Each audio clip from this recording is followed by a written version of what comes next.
Week-end mené par Pop Campus en partenariat avec Luxury, donc de la revue Pop, donc qui a proposé Harry Potter et juste avant Batman. Je suis en compagnie de Mélanie également. Bonjour Mélanie. Bonjour, on va co-animer donc cette conférence. On fait partie de l'émission Pop Campus, du coup une émission consacrée à la pop culture sur Radio Campus Clermont-Ferrand.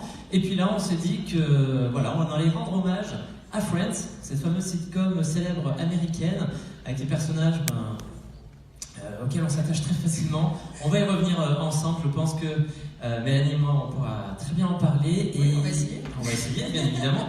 Et puis, donc ça, c'est la première partie. On va parler un peu de la série, des personnages, pourquoi ce succès aujourd'hui encore, 25 ans après. Et dans un second temps, on aura la chance d'avoir deux comédiens de doublage de la série. On en a profité parce que vous avez peut-être pu voir au second étage, il y a un stand de doublage avec les comédiens de la série Les Tortues Ninja, les Chevaliers d'Écaille, qu'on avait conviés à la même heure hier pour discuter de doublage. Et puis deux de ces comédiens ont participé au doublage, dont un certain Joey Tribbiani qui sera parmi nous dans quelques minutes. Et puis on peut le dire aussi, on aura aussi Franck Buffet Junior, le demi-frère de Phoebe, en notre compagnie. Donc ça sera pour clôturer. Il y aura des échanges avec vous, bien évidemment. Et puis avant de se lancer dans le cœur du sujet, on va se faire un petit plaisir, le générique de la sitcom. Ça vous dit aussi ? Hein ? C'est incontournable. Allez, c'est parti.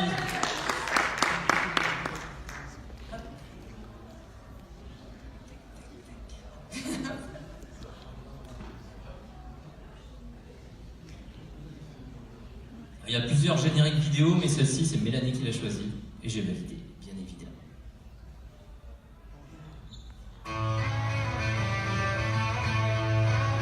Avec les acteurs et le groupe Big Brother.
Célèbre générique de la sitcom Friends qui est versé. Vous pouvez applaudir effectivement. La majorité d'entre vous, j'imagine, avec les multiples rediffusions. Donc là, on va donc parler de la série, hein, bien évidemment. Sitcom, donc situation comedy, donc série humoristique américaine où l'action se déroule principalement dans des décors, exclusivement les mêmes décors. On y reviendra, et très proche du théâtre filmé, où là, il y a le public qui est présent.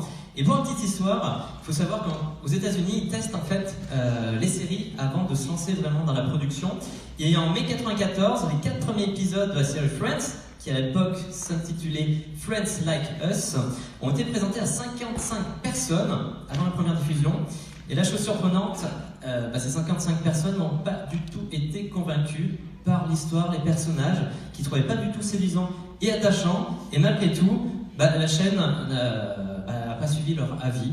Donc du coup, on s'est retrouvés en septembre 94 avec la première diffusion de la série. Voilà, pendant 10 saisons, 236 épisodes. Et à partir de là va naître le culte autour de cette série pour diverses raisons. On a eu, qu'on verra dans quelques instants, en France en 96 sur la chaîne Canal Jimmy dans un premier temps en version originale, France 2 l'année suivante en version française. On a un petit focus bien évidemment sur cette version française. Il faut savoir qu'aux États-Unis, la série a attiré en moyenne 26 millions de téléspectateurs avec un pic autour de 53 millions. C'était l'épisode, si vous vous souvenez, consacré au football américain. C'était le lendemain de Super Bowl à l'époque, donc qui avait attiré 53 millions de téléspectateurs, multi-récompensés, une cinquantaine de titres, 153 nominations. Et vous avez ici les deux créateurs, Martha Kaufman et David Crane, avec l'un des producteurs, Kevin Bright. Donc, à partir de là, on va découvrir les personnages, les 6 célèbres personnages. On va faire un petit test. Est-ce que ce personnage est votre personnage préféré? Rachel? Non. Qui apprécie Rachel? Ah voilà. Côté positif. Ça fait quelques-uns quand même, ça fait quelques-uns, mais c'est pas le personnage préféré apparemment. Apparemment. Du coup, qui est Rachel, Mélanie? Eh ben écoutez, Rachel, c'est la meilleure amie de Monica, la meilleure amie de lycée. Elles se sont perdues de vue pendant l'université et du jour au lendemain, au début de la première saison, Rachel va redébarquer après avoir fui son mariage avec Barry le dentiste, et elle va arriver au Central Perk en robe de mariée et renouer son amitié avec Monica. Elle va d'ailleurs devenir sa colocataire. Rachel, c'est l'archétype entre guillemets de la jeune fille un petit peu pourrigatée, on peut le dire, par son père qui a une bonne fortune. Elle va au fur et à mesure de la série prendre un petit peu d'indépendance. Elle va d'abord être serveuse au Central Perk et enchaîner des métiers dans la mode, notamment chez Bloomingdale's pour commencer. Désolée, j'ai un accent horrible. Et après chez Ralph Lauren. Mieux que bien. Merci. Et notamment, elle va surtout entretenir une très très longue relation avec Ross, le grand frère de Monica, qui lui donnera une fille, donc Emma, à la fin, vers la fin de la série. Et voilà, on a mis la phrase célèbre qui caractérise leur relation entre Ross et Rachel. Mais on avait rompu, pour ceux qui connaissent. We were on break. We were on break. Donc là aussi, c'est un grand débat autour de la série, le We Were on Break. Il y a le côté Ross et le côté Rachel. Donc voilà, c'est un personnage qui est effectivement un côté assez superficiel au premier abord, mais qui est quand même très attachante et qui a un grand humour, et c'est la meilleure amie de Monica. Elles sont très différentes, mais elles se complètent très bien. Et Monica, du coup, Monica Geller, la petite sœur de Ross, maniaque de l'ordre, on va pas se le cacher, on fait des épisodes, on va la voir très à même sur la propreté, chef cuisinière.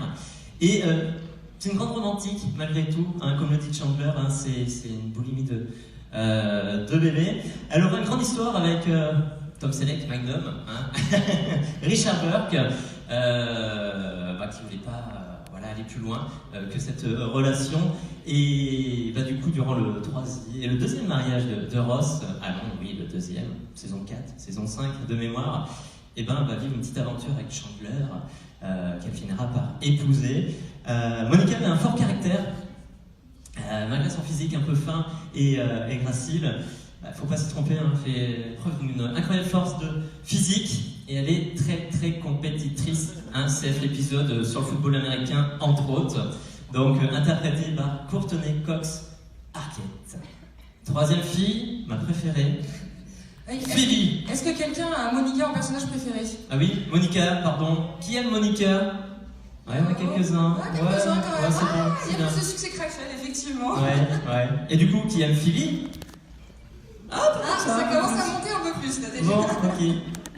Alors, Phoebe, forcément, c'est l'excentrique du groupe. Elle est extrêmement naïve, candide, et elle est, faut le dire, elle est complètement déjantée. Elle le dit elle-même qu'elle est complètement folle. Elle a ce brin d'originalité justement qui met un petit peu de nuance dans le groupe. Elle a une enfance absolument horrible. Sa mère s'est suicidée, elle a vécu à la rue, elle a fait la manche, etc.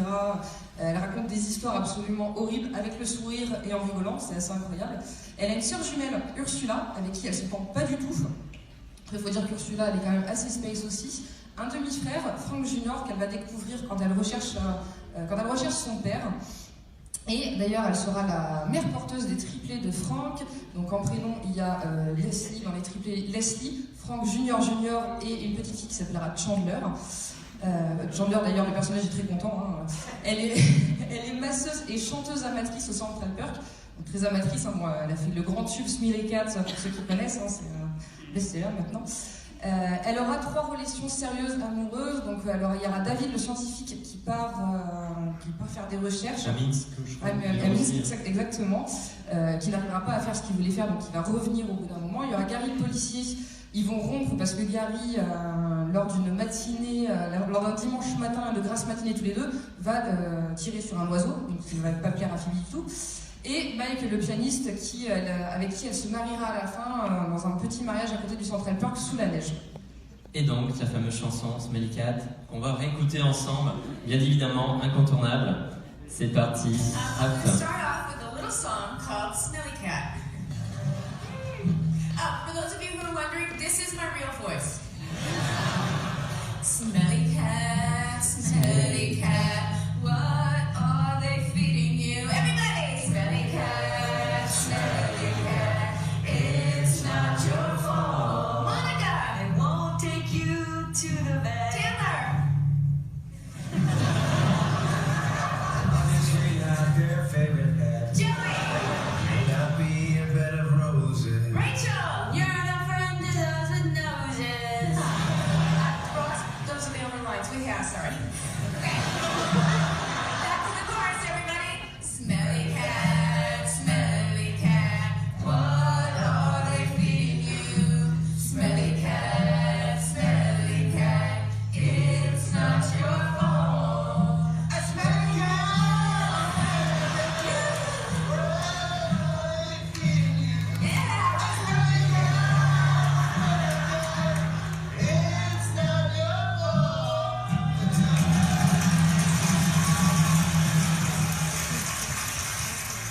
Qui n'a jamais chantonné Tu pues le chat, même aujourd'hui. Hop, tac.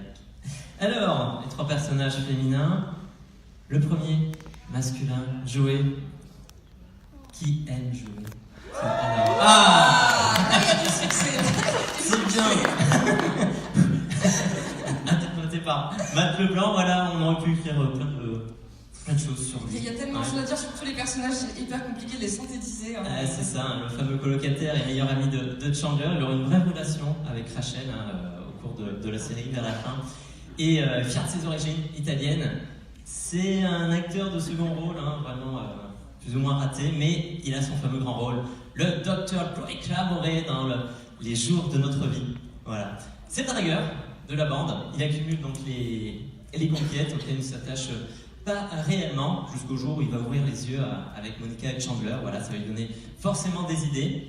C'est un personnage sincère, naïf, d'une amitié indéfectible, candide, avec un manque de culture générale, hein, c'est ce qui nous plaît aussi, hein, avec ses mimiques et notamment, voilà, qui laisse parfois pantois, hors du groupe, hein, surtout avec Phoebe, les deux ensemble. Ils comprennent pas toujours tout. Hein. Ah, ça ne fait pas tout.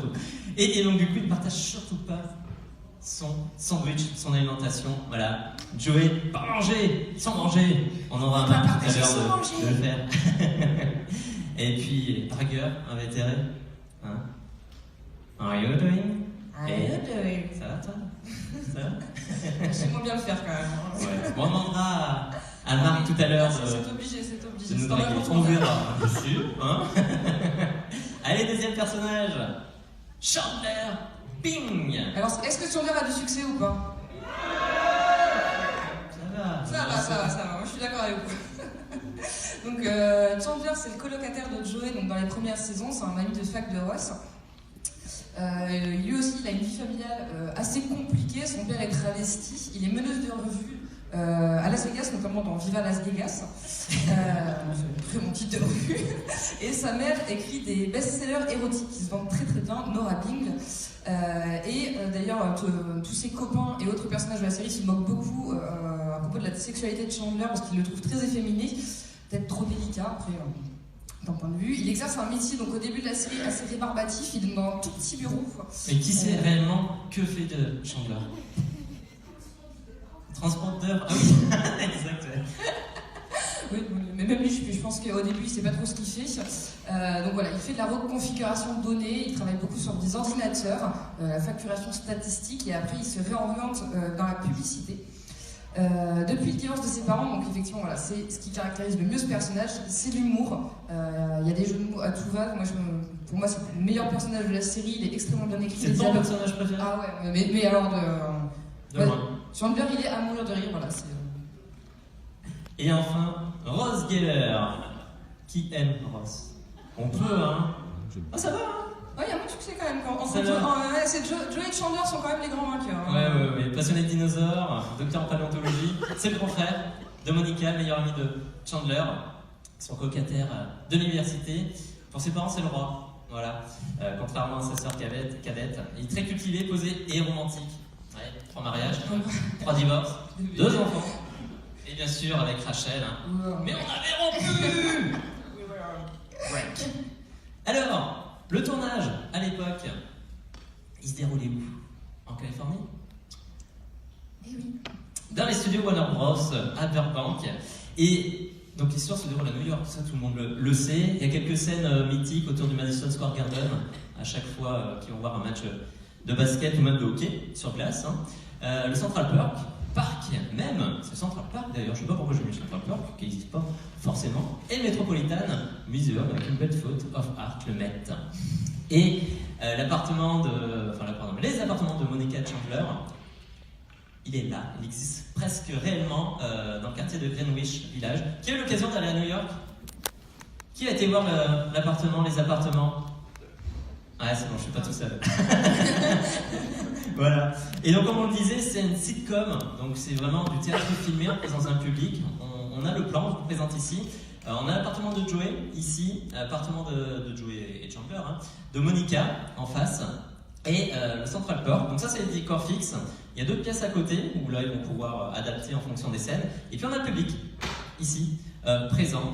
Et donc, comment se déroulait vraiment la semaine de tournage d'un épisode? Voilà. Alors, donc, voilà, c'est descriptif, entre guillemets, de la semaine des acteurs. Donc, lundi, le script est lu en présence des acteurs et des producteurs. Les acteurs et les auteurs vont travailler d'éventuelles retouches, si besoin, sur les dialogues, sur l'écriture du scénario et du script. Le mardi, c'est première répétition par les acteurs dans l'ordre chronologique du scénario, avec les décors, donc mise en situation. Mercredi, donc, répétition dans les conditions de tournage.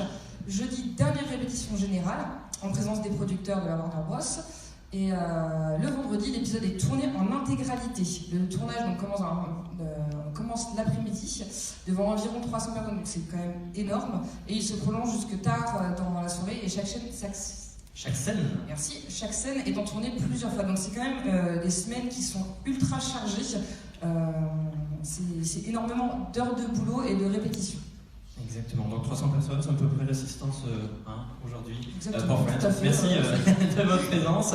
Alors pourquoi la série a fonctionné? Bien évidemment, des personnages attachants. C'est une histoire d'amitié, d'amour, de lien solide qui va se renforcer au fur et à mesure des histoires, des épisodes. On va grandir avec eux. Moi, personnellement, j'ai découvert en 97 et voilà, je découvre encore pour la conférence, j'ai quasiment tout revu, les épisodes.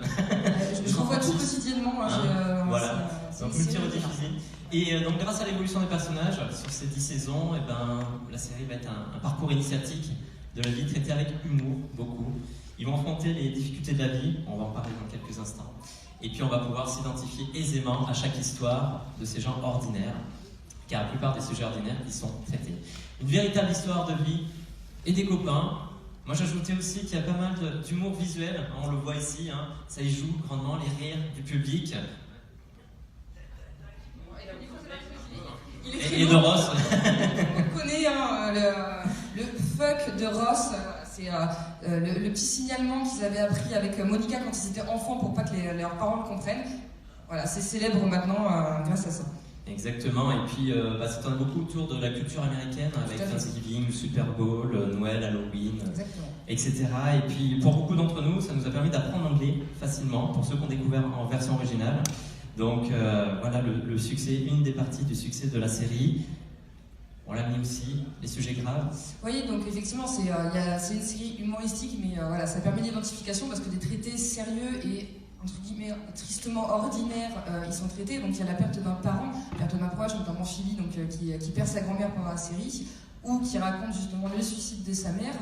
La perte d'un travail aussi, quand on démissionne ou quand on est au chômage, après la recherche qui est toujours compliqué, et ça on le connaît malheureusement tous. Il y a aussi des sujets comme l'adoption. Chandler et Monica, donc après leur mariage, n'arrivent pas à concevoir d'enfants naturellement, donc ils vont passer par plein de questionnements. Donc est-ce qu'ils vont faire une FIV, mère porteuse, et ils finissent par faire l'adoption, qui est un combat hyper compliqué. Donc voilà, ça traite de beaucoup de sujets dont on peut connaître dans la vie de tous les jours, donc ça permet d'autant mieux l'identification aux personnages, et on s'y attache d'autant plus. Et succès oblige, il y a eu énormément de guest stars, plus de 700 acteurs, chanteurs, célébrités ont fait des apparitions plus ou moins longues ou anecdotiques. Certains ont eu des relations, hein. Brad Pitt. Donc voilà, une partie des artistes, des acteurs qui ont pu participer, Tom Selleck, hein, Robin Williams, Bruce Willis, Brad Pitt. Voilà, Jean-Claude Van Damme, oui. Oui, Jean-Claude Van Damme, effectivement. Donc beaucoup de beau monde. On va voir si vous les reconnaissez.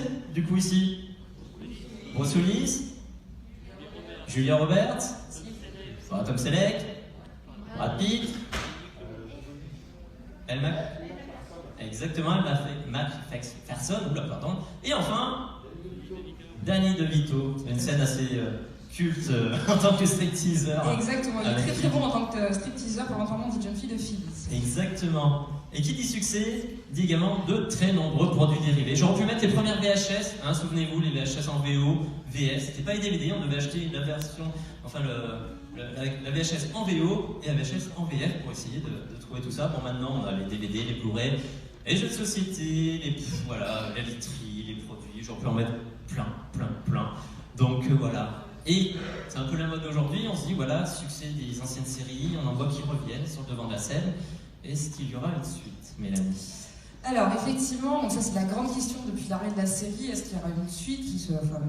Tous ceux qui ont vu la série, les 10 saisons, ou même qui ont vu que le dernier épisode est quand même super triste, et les acteurs ont même témoigné après la diffusion de cet épisode que c'était même très difficile pour eux, forcément ils ont passé beaucoup de temps ensemble. Et du coup, donc voilà, on s'est posé la question sur Friends, une suite ou pas. Dans une récente interview dans les pages des Rolling Stones... C'était cette semaine quand même, hein, on ne peut pas faire plus récent. C'est de la news hyper récente quand même, donc le 12 mars 2019. Donc la co-créatrice de la série dit... Martha Kaufman. Merci. Dit ne pas vouloir faire de suite, parce que voilà, est-ce que c'est important de faire une suite d'une série qui a 10 saisons, qui a bien vécu, en faire une maintenant, est-ce que ce serait cohérent? Est-ce qu'il y en a qui seraient d'accord pour une suite de Friends ou pas? Une suite, une véritable suite. Non, alors qui dit oui?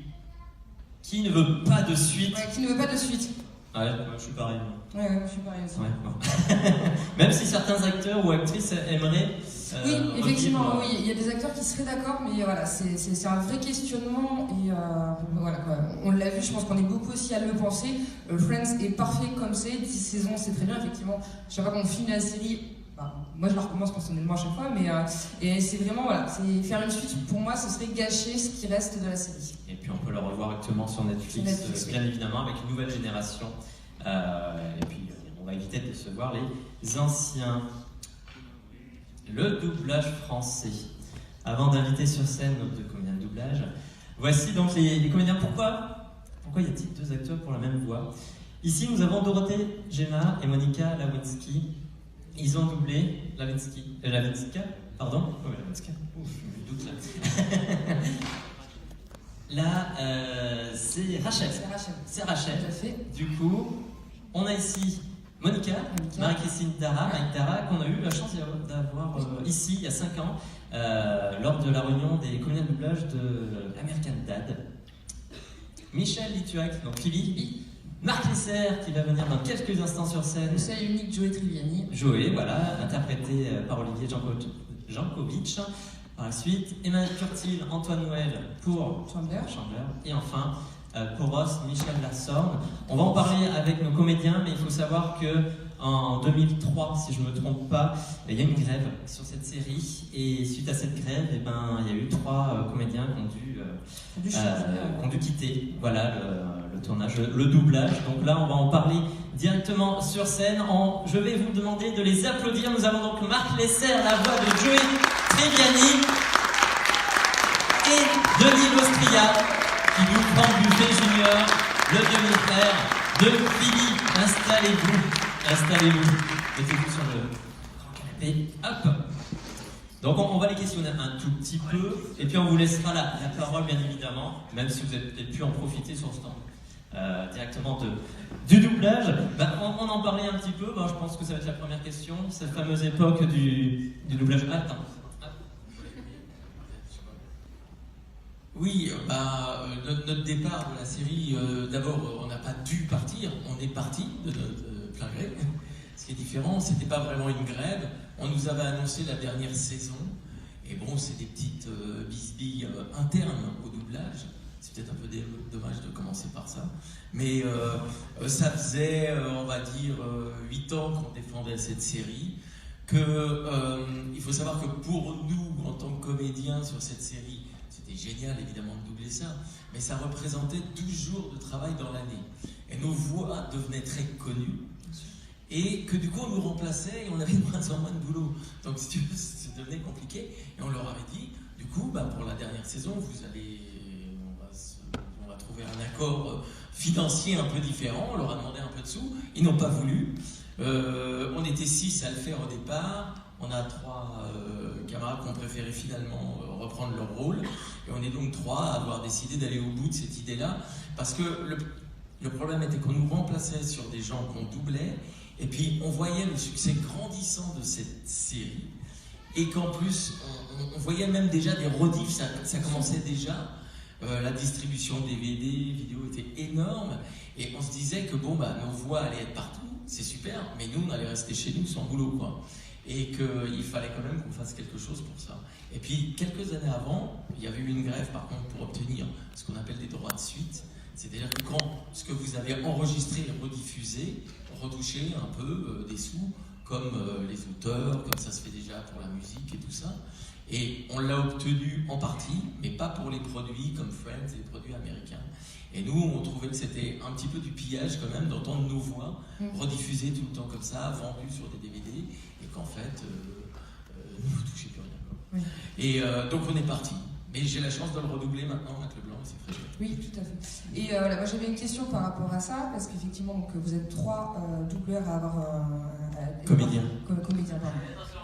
Non mais c'est totalement normal. Est-ce que vous étiez concertés avant votre départ ou c'était des choix personnels en fait qui sont... Non, on s'était concertés. Au départ, on a demandé tous les 6. On était tous les 6 et on pensait vraiment qu'on trouverait un accord. Ça a duré 1 an, mine de rien, toutes ces négociations. Je crois que la saison 9 a été retardée en France, en VF, en partie à cause de ça. Et finalement, pour des tas de raisons, il y a donc 3 copains qui ont préféré reprendre leur rôle. Et nous, on s'est dit, tant pis, on va au bout de notre idée. Et s'ils ne veulent pas, c'est pas grave. D'accord. Et en fait, je crois que la Warner voulait, mais comme il y avait des problèmes de droit, de trucs, ils n'étaient pas décisionnaires à la fin. Oui, d'accord. Alors, question donc un peu plus légère. Oui, voilà. On va changer de sujet. Question peut-être très naïve, mais voilà. Moi, j'avoue que je me connais très peu en métier de comédien de doubleur. Est-ce que vous pouvez nous expliquer rapidement votre quotidien quand vous doublez une série, ce que vous faites, épisode par épisode, scène par scène, comment ça se passe? Bon, alors, le système de base, techniquement, on vous diffuse, vous avez un écran de cinéma, au mieux, parfois c'est des télés, pas plus grandes que celle-là, et donc vous avez la séquence, le film qui est diffusé. En bas, on a ce qu'on appelle une rythmo, qui est en fait une bande qui défile avec notre texte qui est écrit dessus. Tu as le nom du personnage au début, et il y a une barre qui, elle, est fixe, et tu dois jouer ton texte, toc, quand il arrive à la barre. Et évidemment, tu dois être pas plus long ni plus court, parce que ça a été détecté avant, et les mots, les phrases ont été adaptés pour que le texte corresponde à la bouche le mieux possible, Bien sûr. aux articulations de l'acteur, pour qu'on ait la sensation que lui parle réellement en français, et pas en anglais ou en japonais, etc. Donc ça c'est la base. Après, on arrive, parfois on ne sait pas quel rôle on va jouer, parfois quand c'est une série que tu as déjà enregistrée, tu connais ton rôle, et en règle générale, on regarde une scène, et ensuite on la joue, et s'il faut, on corrige, on refait certaines choses.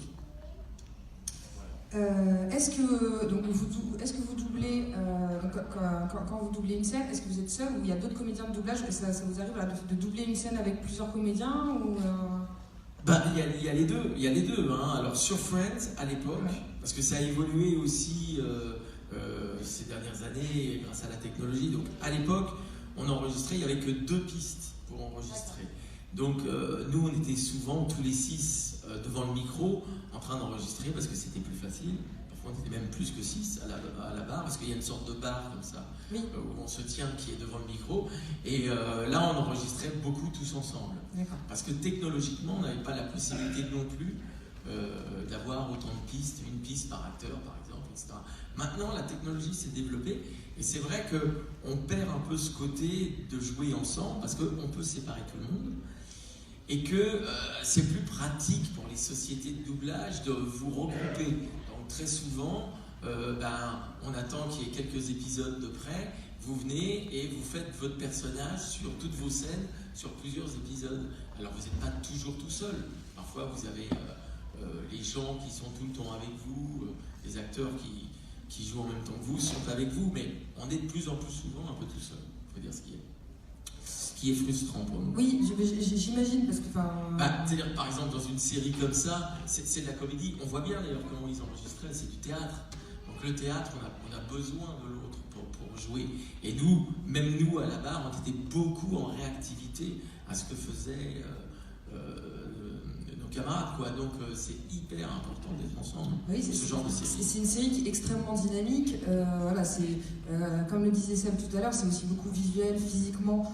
Ils sautent beaucoup, ils dansent beaucoup, ils s'esclaffent énormément. Donc je pense que même pour vous, comédiens de doublage, vous avez besoin aussi des réactions des autres complètement. Pour faire votre boulot. Alors, question pour vous deux. Est-ce que vous avez votre meilleur souvenir de doubleur de cette série? Si vous en avez un. Donc moi j'avais une participation beaucoup plus modeste parce que Franck Junior, le demi-frère, n'intervient je crois que dans 1 ou 2 saisons quand sa sœur le retrouve et qu'il y a cette histoire de conception d'enfant.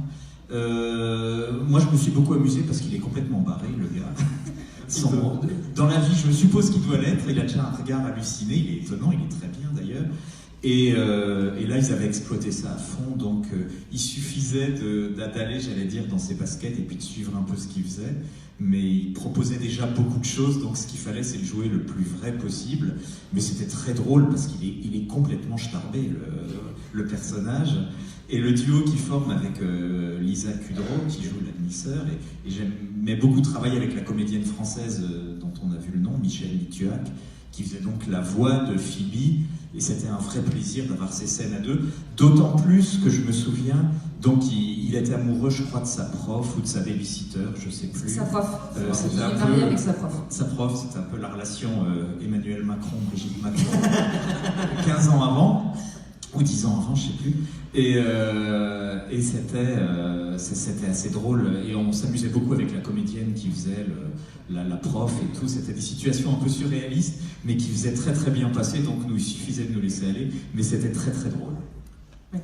C'est bon, tous les micros fonctionnent. Non, mais il y a plein de très très bons moments, tu penses bien sur cette série. Et c'est vrai, une chose qui est vraie, c'est qu'ils ont abordé plein de thèmes finalement difficiles parfois, mais de façon légère. en l'amenant de façon improbable. Comme leur personnage était très fort, ça leur permettait de parler de choses avec une légèreté, mais il y avait quand même... N'empêche que c'était nouveau d'aborder ces sujets. Et voilà, donc il y a eu plein d'anecdotes. Mais en regardant là, je me suis souvenu d'une petite anecdote, c'est que quand on reçoit les épisodes, donc il y a la VO, et il y a ce qu'on appelle la VI, sur laquelle normalement il y a la musique, les bruits et tout, mais sans les paroles des comédiens. VI voulant dire version internationale. Voilà. C'est ce qui circule dans tous les pays avec les bruits annexes. Voilà, c'est ça, ce qui permet de faire la VF, et puis de la remixer avec la VI, pour qu'on ait l'ambiance, tu vois, les bruits, des cuillères, des trucs, etc. Sauf que sont arrivés quelques épisodes où Phoebe chantait au Café Perk, et manque de bol, il n'y a pas la guitare sur la VI. Et il faut chanter, tu pues le chat. Okay, et là, c'était vraiment sur quelques scènes, et elle jouait à la guitare, mais n'importe quoi.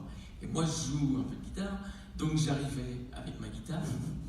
Et c'est très dur pour un guitariste, je ne sais pas s'il y en a parmi vous, de jouer faux. C'est le truc qu'on essaye surtout de ne pas faire, quoi. Donc j'essayais de capter les accords qu'elle faisait, mais c'était presque trop propre ce que je faisais. Donc je désaccordais ma guitare pour que ça fasse n'importe quoi. Et j'essayais de suivre. Et en fait, il y a des épisodes dans la VF, c'est moi qui joue la guitare, en fait, pour Phoebe, surtout plus le chat. C'est très fort.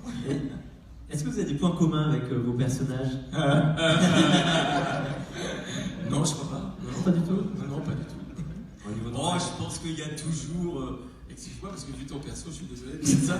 Mais je pense que dans tout ce qu'on fait, il doit y avoir quelque chose quand même, je pense. Les gens, quand ils nous distribuent, quand ils font les castings, je pense qu'il y a un petit quelque chose, ouais, je pense. Ouais. Après, quoi, je ne sais pas. J'espère ne pas en avoir, mais on ne sait jamais. Peut-être malgré moi, il y a des similitudes, je ne sais pas.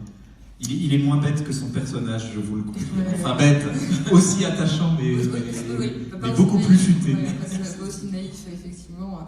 Denis, c'est pas une question, mais moi, il y a une phrase que vous doublez pour moi à merveille. C'est une scène, entre guillemets, qui est toute bête. Frank Junior vient d'avoir ses triplés qui sortent au fur et à mesure, forcément, que Phoebe les accouche. Et il y a une scène où il vient voir les autres et qui lui demande, bon, alors il est comment? Il est tout sale! Et vous le faites d'une façon, c'est tout bête, mais c'est une phrase. Et en plus, voilà, il a ce regard complètement fou. Halluciné, il a toujours l'air halluciné. Hein, vous arrivez à merveille à doubler. Voilà, c'est une petite phrase, mais elle me fait toujours mourir de rire quand merci, quand j'ai oublié. vous Je dois écoute. dire que j'ai un peu oublié, mais du coup, je regarderai un jour. Re-regarderai, parce que je suivais la série, je la trouve vraiment très bien fichue. Ah ouais, C'est la différence. Arriver à parler du quotidien et en faisant rire et en réinventant des trucs tout quotidien, j'allais dire tout bête et tout. Et comme vous disiez, ça brasse plein de trucs, les mères porteuses pour le demi-frère, mais tout quoi. Ils parlaient de tout avec humour et Rendre normal une certaine folie, quoi. C'était ça aussi. Il y avait rendre naturel, je veux dire, le gros tout nu, tous ces trucs-là. Oui, le gros tout nu qui est le voisin. C'est énorme, quoi. C'est ce qu'elle veut dire. Mais c'est vrai que la difficulté de ces rôles et de ton rôle notamment, c'est de garder aussi cette fraîcheur dans les trucs improbables, cette vérité. Et notamment la naïveté de Joey. En fait, il peut se permettre des choses et les gens aiment bien ce personnage parce que justement, il a ce truc un peu brut de décoffrage au premier degré, mais tellement sympa que moi je l'ai redoublé dans une série qui est vraiment pas très connue mais qui vaut le coup, qui s'appelle Épisode. Alors, il est plus vieux, il est un petit peu trash, et en fait, il s'auto-parodie.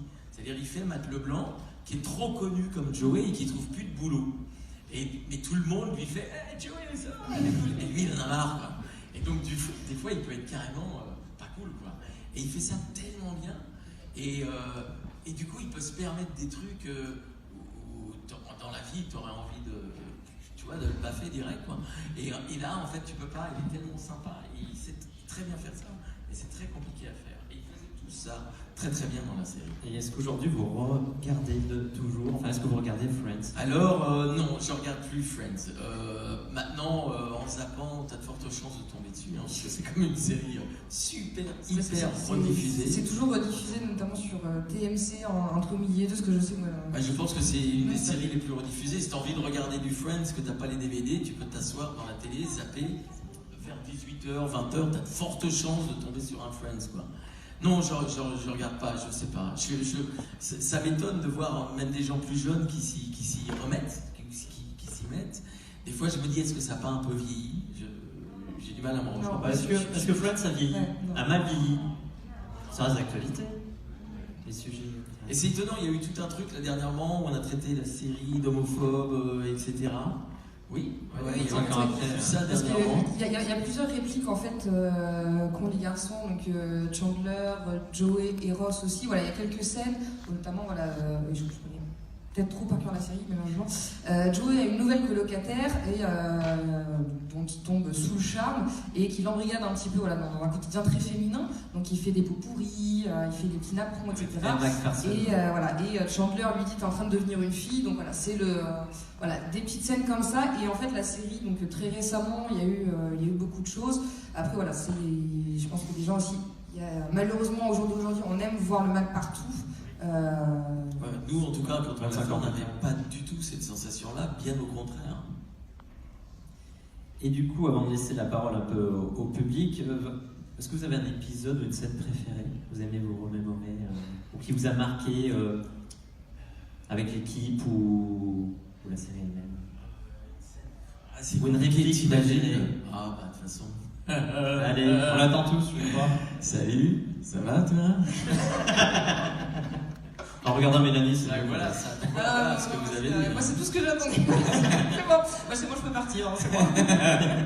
Non, mais c'est trop, c'est beaucoup. Enfin, il y en a eu tellement, il y avait vraiment beaucoup de choses. Nous, on était étonnés. Enfin, il faut s'imaginer quand même, à l'époque, il n'y avait pas beaucoup de séries qui mettaient ça à l'image, quoi. Il y avait des tas de trucs. Et même parfois, on bataillait un petit peu sur l'adaptation, parce que les auteurs, donc, le texte, il est écrit avant, nous on arrive, on participe pas du tout à la traduction, à l'adaptation des dialogues. Et on trouvait parfois que ça allait pas assez loin dans les dialogues, et on essayait, mais il y avait quand même une petite censure. France 2, voilà. Je peux vous raconter une autre anecdote qui est intéressante quand même, qui est significative de l'époque. C'est qu'on a d'abord doublé les 3 premières saisons, je pense, pour Canal Jimmy, qui avait l'obligation de passer en VO et en VF. Et donc eux, ils voulaient pousser la VO, évidemment. Mais la série a eu du succès, mais moins. Il n'y avait pas grand monde qui avait Canal Jimmy, évidemment, à l'époque. Et puis, France 2 donc rachète la série, va pour la diffuser. Et là, ils ont voulu qu'on redouble certaines choses, notamment quand Janice dit « Oh my God », nous, le premier truc qu'on a fait, c'est faire « Oh my God !» Parce que c'est Curtil qui a commencé. Ah ouais, Emmanuel Curtil. Et si tu veux, c'était génial, quoi. Donc nous, on l'avait gardé en anglais. On mettait juste un énorme accent français parce que ça nous faisait rire. Mais France 2 voulait pas de nous en anglais. Donc on a été obligé de tout réenregistrer et faire « Oh mon Dieu !» Donc si quelqu'un a magnétoscopé la VF des 3 années Canal Jimmy, c'est collector parce qu'il y a des changements comme ça dedans. Bon, il va falloir rechercher tout ça. Ah oui, je recherche. Les gens ma curiosité. on va les gratter, hein, des archéologues là. Denis, pas de réplique fétiche, moi, mais je me souviens, il me semble me souvenir. Alors, pas d'épisode préféré non plus. La première fois que je l'ai découvert, j'ai trouvé ça tellement drôle que je reste encore un peu sur tellement son apparition est un peu surréaliste là-dedans. Et je me rappelle qu'il pousse souvent des petits cris un peu fous comme ça et tout, qui sont assez drôles et de façon assez inattendue. Il a des espèces de... Il est toujours un peu, on a l'impression que c'est un peu une pile électrique, quoi. Et je trouve cette espèce de petits cris, c'est très drôle à faire, mais lui, il les fait forcément très bien et c'est très surprenant, mais très marrant, je trouve. Alors, vraiment, dernière question. Est-ce que vous avez rencontré les acteurs américains? Non, j'ai pas eu cette chance-là, mais j'aimerais bien. Moi non plus. Mais ça me ferait plaisir.